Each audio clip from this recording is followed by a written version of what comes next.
La direction de la formation continue des services aux entreprises au Collège Montmorency, c'est évidemment des cours aux adultes, programmes et des cours de perfectionnement, mais c'est aussi environ 450 personnes par année qu'on forme en milieu de travail, donc dans des entreprises. On a des formats de formation plutôt courts, 7 à 14 heures, adaptables, donc on ajuste en fonction des besoins précis du client.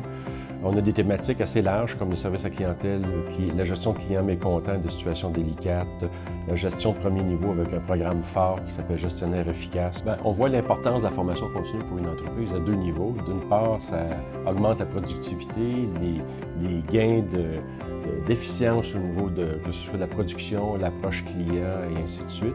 Ça va favoriser aussi la polyvalence des employés parce qu'un employé plus performant, plus en maîtrise, va être plus polyvalent dans son travail. Alors, je ne voudrais pas passer sous silence non plus la nouvelle plateforme Cégep et compagnie où, dans le fond, les entreprises de Laval et d'ailleurs peuvent trouver sur un site web un catalogue de 919 formations adaptables et courtes données en entreprise, données par un ou l'autre des 48 cégeps de province. Et on peut soumettre aussi une demande de soumission en ligne où on a une garantie de réponse dans les 48 heures. Donc, je pense que c'est d'intérêt pour les entreprises. Le service aux entreprises du Collège Montmorency reçoit un appel d'une entreprise, d'un client, ou que je sollicite un client qui me répond qu'il a un besoin de formation. J'ai trois interlocuteurs desquels je dois me préoccuper. Alors, d'abord, bien sûr, au centre de tout le processus, il y a la compétence à développer.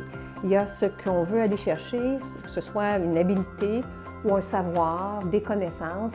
C'est vraiment au centre de tout le processus. Mais il y a trois personnes, dont, bien sûr, l'employé, qui est la personne qui va recevoir la formation, participer à l'acquisition de tout ce savoir-là. Le client, l'entreprise, qui parfois nous interpelle à partir d'un besoin précis. Mais quand on fait l'analyse de besoin, on se rend compte que c'est peut-être pas tout à fait ça ou qu'il y a peut-être des éléments à ajouter. Lors de la discussion avec le client, on précise davantage la compétence ou les compétences à définir. Et bien sûr, le formateur qui est le ou la spécialiste qui va donner la formation et qui, à partir de ce qu'elle a ou il a comme expérience, comme contenu déjà développé, va être en mesure de répondre et de permettre à l'employé de développer sa compétence.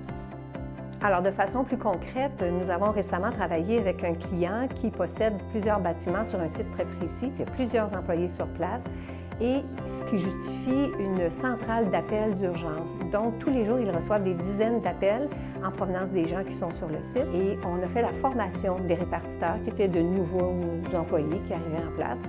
Étant donné que la répartition d'appels d'urgence 911 est une spécialité que le Collège Montmorency offre à travers la province.